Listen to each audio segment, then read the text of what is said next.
Happy New Year. Welcome to 2021. How's that going for you?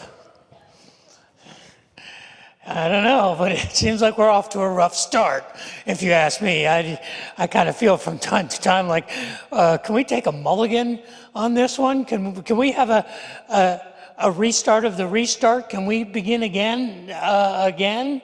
It's supposed to be a reset. It's supposed to be a new beginning. We're supposed to kind of turn the page, and it feels like more of the same. But I have good news today. I have some really good news, because I know why it feels that way. We started 2021 with this optimistic view that the new year was an invitation to begin again. And we were invited not just to pick up where we left off, but to have a fresh start, a new beginning. And I believe that we can go all the way back to a clean slate. We can go back to square one, to the very beginning. The very beginning where it all began, where the Bible says the beginning of all things. In Genesis chapter 1, the first words in the Bible are, "In the beginning, God." God created the heavens and the earth, and this was the beginning of all things. And if we really want to have a new beginning, my invitation was we should go all the way back to the very beginning and begin anew. Well, we've walked our way over these 3 weeks and navigated through the circumstances of our world and tried to navigate through the lessons of the first 3 chapters of the book of Genesis on what it means that God believes in us, that the importance of us believing in one another. And today we come to the 3rd chapter, the end of the beginning, the chapter where we are challenged to look in the mirror and to say, "I believe in you." To see ourselves honestly and say, "I believe in you." See, that's my prayer today. My prayer today is, as it is every Sunday, that the words of my mouth and the meditations of my heart would be pleasing in God's sight. And that God would use his word spoken by his servant, anointed by his Spirit today, to allow us to see ourselves and to see our world clearly. To see ourselves as God sees us. To look in the mirror and say, "I believe in you."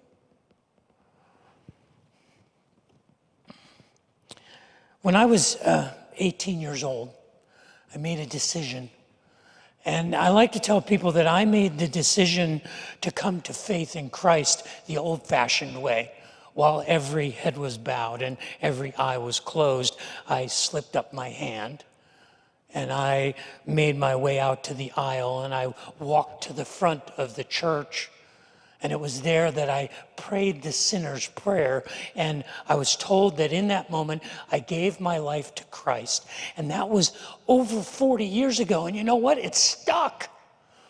And it didn't take me long after that decision to realize that my life had pivoted radically. And I saw the world very differently. My perspective was changed because of my willingness to put my faith in the words and the work of Jesus of Nazareth. And my friends would ask me, "What has happened to you? Why are you so strange?" And I began to tell my friends about this transforming decision that I had made, how my perspective was radically changed. And before I knew it, I was sharing it with many of my peers. Probably within the first year, I was invited to share my story, to talk to groups of my peers in youth groups and on youth retreats and at youth camps. And for the better part of the next 20 years, I did that a lot. Now, I can't say that I was any good at it because I really didn't know how to preach at all. I was more like Bill Cosby than Billy Graham. But I love to tell the story of the hope that I had found and how transformational it was. And I believe that anyone could find that. And I invited thousands and thousands of teenagers and my friends to make that same decision that I had made. One of the things that I enjoyed the most during those 20 years that I had the opportunity to share my faith and to teach young people was the things that I did with a group called Young Life. Perhaps you're familiar with Young Life. It's a youth evangelism organization. My younger brother has worked for Young Life for over 30 years. That's the goofy one in the picture there. He works with Young Life Asia. And he has dedicated his life to sharing that message with teenagers. And I used to speak regularly to Young Life groups, and there's a rhythm when you're doing what they call Young Life talks. And especially when you go to a camp or you go to a Young Life retreat, there's kind of 4 talks. The first talk is the, hey, I'm Dave and I'm hilarious talk. And I was good at that. But the second talk in the Young Life talks was the sin talk. That was my jam. My jam was the sin talk because I knew how to sin. I was good at it. And I knew everybody listening to me knew how to do it. They were all familiar. But more than that, I knew what it was costing people. I knew what it was costing the teenagers that I was talking to, the adolescents that I was talking to, because maybe they didn't call it sin, but they knew the shame that came from it. And they knew the guilt. And they knew the sense of inadequacy when they compared themselves to the person they wanted to be, or much less to the person next to them, because there was always somebody better, and always somebody smarter, and always somebody prettier, and always somebody more popular. And that inadequacy and that guilt was the framework of what the Bible calls sin. Now, it wasn't until I was in graduate school that I began to study the theological construct of sin.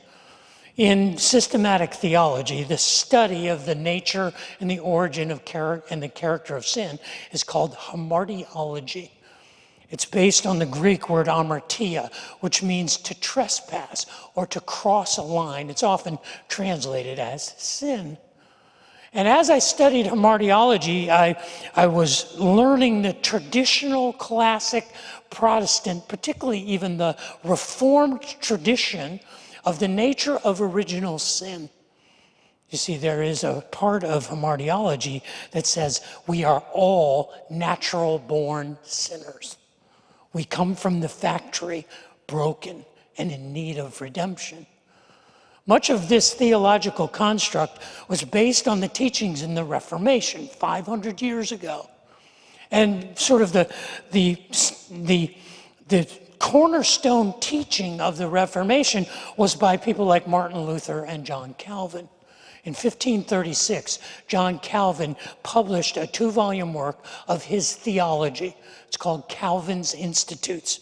It was written in Latin, but I'm not going to read it to you in Latin, even though it may sound Latin. So stretch your arms for a second. And this is what Calvin said 500 years ago about hamartiology and the nature of original sin. Original sin may then be defined a hereditary corruption and depravity of our nature, extending to all the parts of the soul, which first makes us obnoxious to the wrath of God, and then produces in us, which in Scripture is termed the works of the flesh. For when it is said that the sin of Adam has made us obnoxious to the justice of God, the meaning is not that we, who are in ourselves innocent and blameless, are bearing his guilt, but since that by his transgression we are all placed under a curse, he is said to have brought us under his obligation. Through him, however, not only has punishment been derived, but pollution instilled, for which punishment is justly due. Hence, Even infants, bringing their condemnation with them from their mother's womb, suffer not for others, but for their own deficit. For although they have not yet produced the fruits of their own unrighteousness, they have the seed implanted in them. Man, that's harsh. That is harsh. That we inherit this damage, we inherit sin from our forefathers, from our ancestor, Adam. Well, that's based on the story in Genesis chapter 3. The story in Genesis chapter 3 is where the wheels come off. In the first 8 verses of Genesis chapter 3, everything goes wrong. And it begins with a serpent. It tells us in Genesis chapter 3 that the serpent came to the woman. And the serpent was more crafty and it was more cunning than any of the animals that God had created. And the serpent came to the woman and asked her a question. And the question wasn't a lie, but it was deceptive. The serpent asked the woman, "Did God really say to you that you should not eat from any of the trees in the garden?" Now the woman answers him correctly. She says, "No, that's not what God said at all. God didn't say we shouldn't eat from any of the trees in the garden. He said we could eat from all of the trees except for the one tree that's in the middle of the garden. If we eat from that tree, even if we just touch that tree, we will certainly die." And the door was opened. And the serpent said, "You will not die.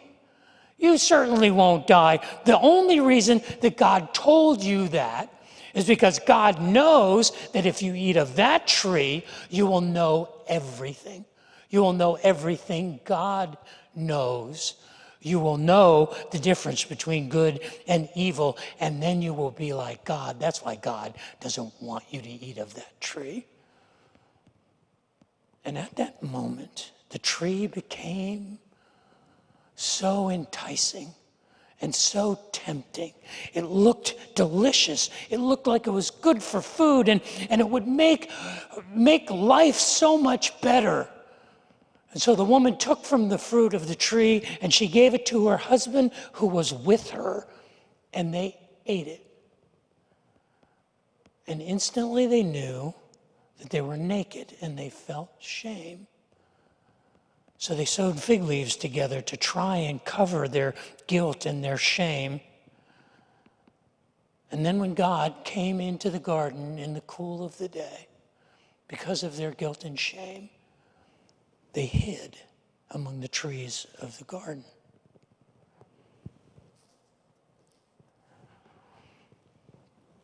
Now,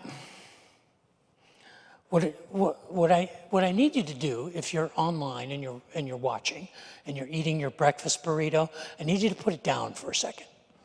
I need you to stop, and I need you to focus, because someday we're going to have time to unpack all of the things that are going on in the first 3 chapters of the book of Genesis. I imagine someday we'll have this offline study where we can focus and we can go through all of the questions, because there's lots of questions about whether or not this is a metaphor, whether or not this is literal, and what was the fruit of the tree, and what was the timing of this, what is the nature of this. There's countless questions that this story creates for us. But today I want to ask the most dangerous question. You ready? You put down your burrito, sit down your coffee, wake up your husband. Because this is the most difficult question in the story of Genesis 3. And the question is this: where the hell did that snake come from? How did that snake get in here? Where did the serpent come from? How did evil get into the garden? How did that happen? Because if you're paying attention, if you have managed to hold on this far, and you believe what I believe, that God is a sovereign God, that means that God knows everything. He is omniscient. God can do anything. God is omnipotent. If you believe that, then where did the snake come from? How did evil show up in the perfect garden? Where did that begin? To put it more bluntly, did God create evil? Is God the author of evil? Now, theologians, since the time of the Talmud, since the time of Moses, have been speculating about, okay, if we have a righteous God and we have the introduction of evil, where did evil come from? And it's interesting that the rabbinic tradition and the Reformed Christian tradition merge, and they agree that evil was introduced into the universe through the rebellion of angels. The story is recorded in Isaiah chapter 14. In Isaiah chapter 14, there's a story of an angelic being that is called the morning star.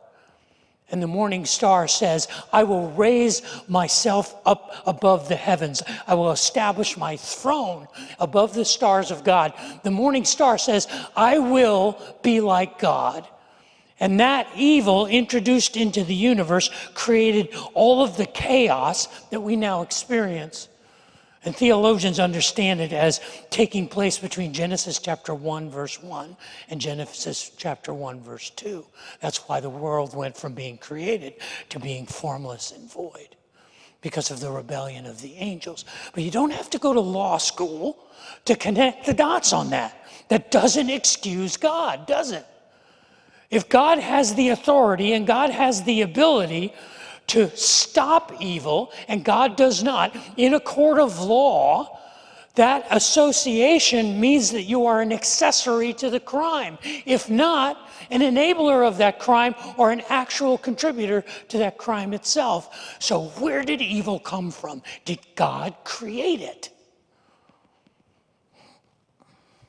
Well, buckle up for a second, because I'm going to go off the reservation. And I'm going to suggest that the way we answer this question is what is taught in the remaining chapters of Genesis chapter 3. There in Genesis chapter 3, when God is walking in the garden, it's kind of a comical scene. God is walking through the garden going, man, woman, Adam, Eve, where are you? It's kind of like a parent playing hide and seek with a 2-year-old. The parent knows where the child is. You can hear the child giggling or hiding behind the sofa. Where are you? And Adam comes out, and Adam says, well, we were hiding because I was afraid, because I was naked. So we hid. And God says, who told you you were naked? You ate from the tree that I commanded you not to eat from, didn't you? Didn't you eat from that tree? And then the blaming starts.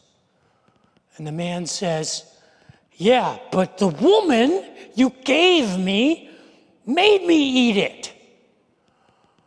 So God turns to the woman and says, what did you do? And she continues the pattern. She says, it wasn't me, it was the serpent who deceived me.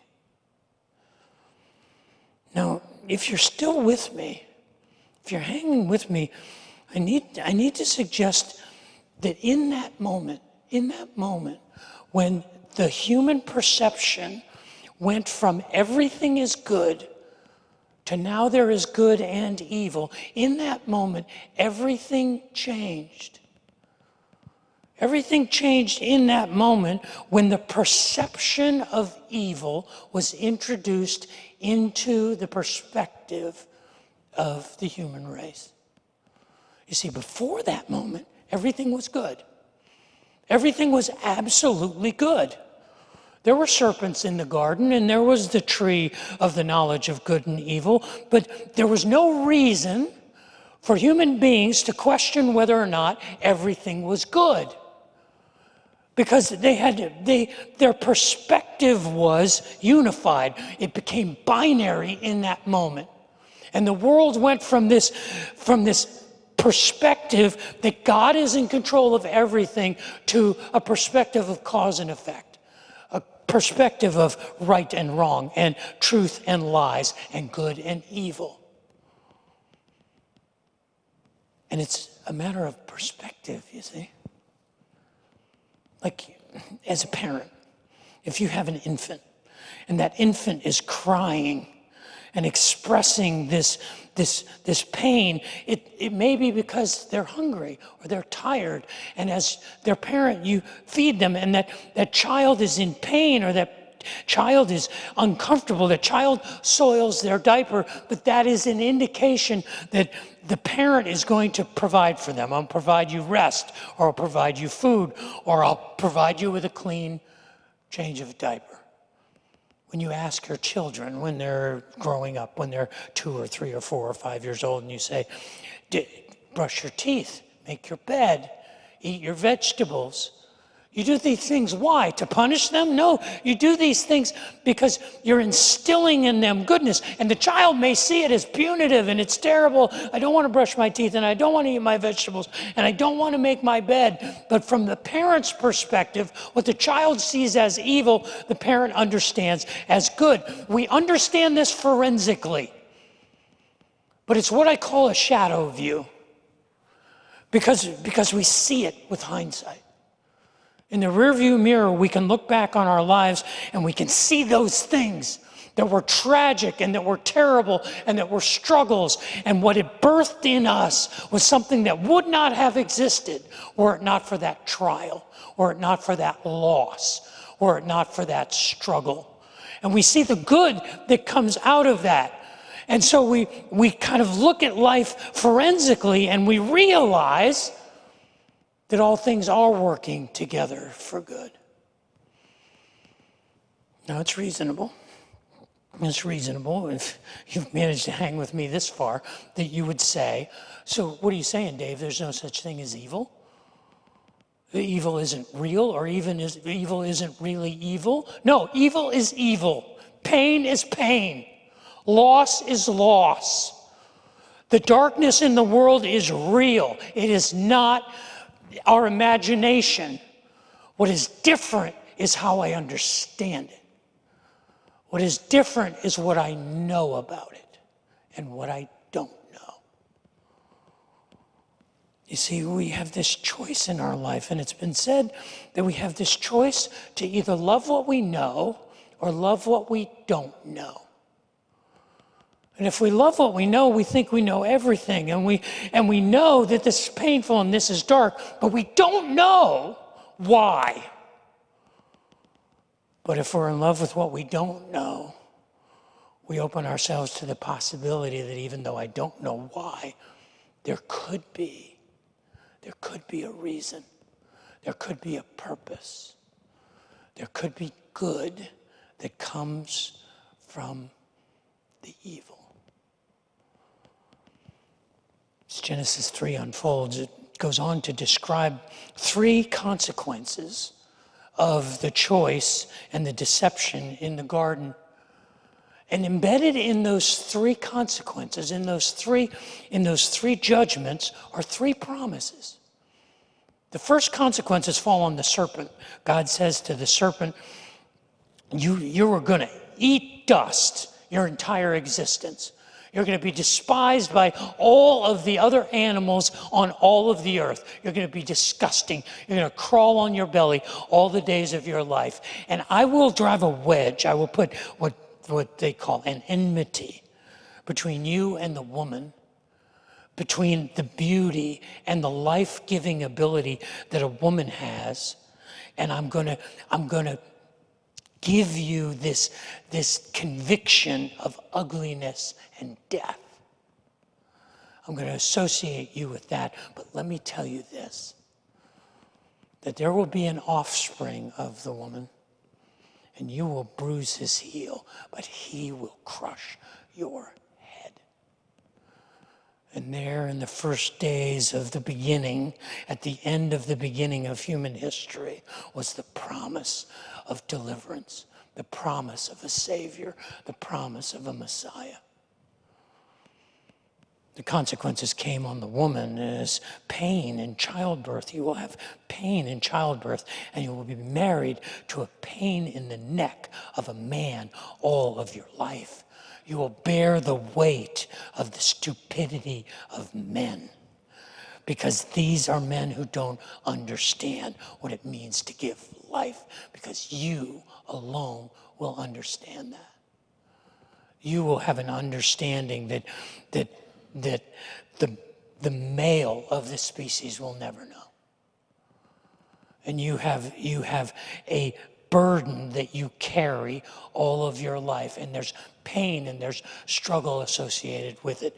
But I can tell you this, that out of that pain comes life and beauty and renewal and love. I've always wondered why any woman would have more than one child. Are the drugs that good?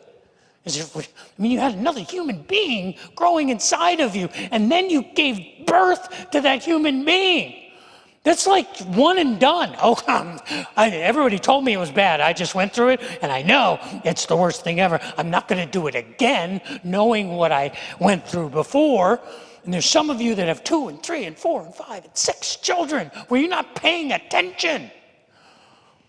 No, it's because you know that on the other side of that pain is something priceless, something irreplaceable. It doesn't make it any less painful. It just explains the pain. The curse comes to the men and to mankind, and it says, you're going to go out and you're going to, because you didn't think for yourself, because you laid the blame on the other, you're going to struggle your whole life. You're going to work the soil. You're going to pound into the dirt, and the dirt is going to produce nothing but thorns and thistles. And for your whole life, you will put the seed in the ground, and you'll cultivate the seed, and you'll harvest the seed, and you'll eat the seed, and then you'll put the seed in the ground, and you'll cultivate the seed, and you'll harvest the seed, and you'll eat the seed, and you'll do that over and over and over until the day that you die. So not only will life be frustrating, it will be filled with a sense of futility. But you know what it says in that curse there in Genesis 3 times? It says, you will eat. You will eat. You will eat. Because you will find satisfaction in your labor. You will find significance in your work. Because you will feed yourself and others. I have a radical suggestion. I have a radical suggestion for why there was evil in the garden. And it's because there needed to be. Because it was necessary. Because it had to happen. You see, the chapter ends, and the story of the beginning of creation, the end of the beginning ends with Adam seeing the woman and naming her Eve, because she is life-giving. And they are then cast out of the garden and sentenced to a life of hard labor and never allowed to return to the perfection of the garden, and always living in the shadow of death. And so they were sent out of the garden to live the rest of human existence in the fallen and broken world around them. And that's exactly the reason. Because they had to. Because they were the agents that God was using to restore creation order. You understand? There is no redemption without sin. There is no forgiveness without failure. There is no qualification to be an agent of redemption if I have not experienced my own need for it. What qualifies us to be the agents of the restoration of creation order, what qualifies every human being to speak to the need for hope and resurrection and redemption, is our failure. It is our brokenness. It is our flaws. Now I realize I'm treading on theological thin ice. I'm living on the high wire to even suggest that our human perspective can be that through all evil there is good, that from God's perspective all things do work together for good. Because the reality of evil in our world needs to be confronted. And it needs to be experienced for what it is, as destructive and harmful. And I understand from a theological perspective, it doesn't really answer the question. But I think the answer is that evil came, and the snake came to the garden because he needed to. Because God put him there. When I was in graduate school, I had a class in systematic theology, and part of the requirements for that class was the reading of a classic systematic theological writings by a man named Louis Sperry Chafer. Louis Sperry Chafer's systematic theology is 8 volumes. It is over 3,000 pages of discussion of theology. Now you may be asking, Dave, you read 3,000 pages of theology for a graduate class? To which I would say, define read. But in Chafer's systematic theology, which I own a copy of all 8 volumes, in volume 2, there are 150 pages devoted to hamartiology. And I read them this week. But listen to what Chafer says, one of the greatest theologians of the 20th century. The presence of sin in the universe is due to the fact that God permits it. It must serve some justifiable purpose attainable in no other way, else God would not have permitted it. No manifestation of sin is possible outside of the permissive will of God. He is himself ever free from the slightest complicity with the evil he permits. The divine purpose relative to sin has not been revealed, and doubtless, the human mind could not comprehend all that is involved. Far be it from me, mindless Dave, to disagree with the great theological mind of Louis Sperry Chafer, but I believe he is both right and wrong. Because you see, I believe we can know why we are flawed and why we are plagued by failure, why we struggle and suffer in this life. It is to equip us. It is to qualify us to make the invitation to everyone we meet to say, this is not all there is. This is simply our perspective. But God is at work, and God is a loving and faithful God, and there is a hope beyond this struggle. And this struggle provokes us to that hope. See, this is what I was sharing with my peers when I was speaking at Young Life rallies and clubs and camps and retreats.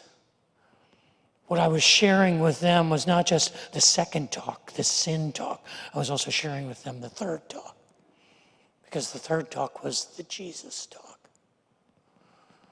And the invitation that I gave to those students for all of those years is the same invitation I'm giving you today. To see yourself and see your world differently. To redeem your perspective and to see what God is doing among us as rescuing us, delivering us, saving us. You see, God believes in us, and he calls us to believe in each other. The question is, do you believe? See, when we look in the mirror and we say, I believe in you, that is not just an exercise in the power of positive thinking. It is not just an affirmation of our value. It is a confrontation with our own inadequacy. I believe in you because I know your brokenness and I know your struggle and I know the pain, and that has perfectly qualified you to find hope. And when you find it, it has perfectly qualified you to stand before your family and friends and say, hi, my name's Dave, and I'm a sinner. You see, the beginning of this year has not really gone like most of us had hoped. 2021 has kind of turned into a cluster of sorts on its own, and we just thought 2020 was about as bad as it could get. We're finding out, no, you need to be more imaginative. But I'm here to tell you today, it's perfect. It's perfect. Because what I am seeing around me is a culture that is broken and divided.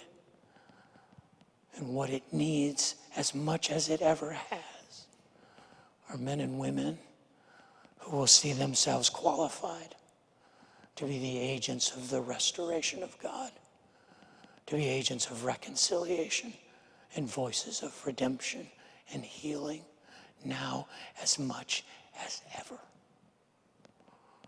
I welcome you to 2021.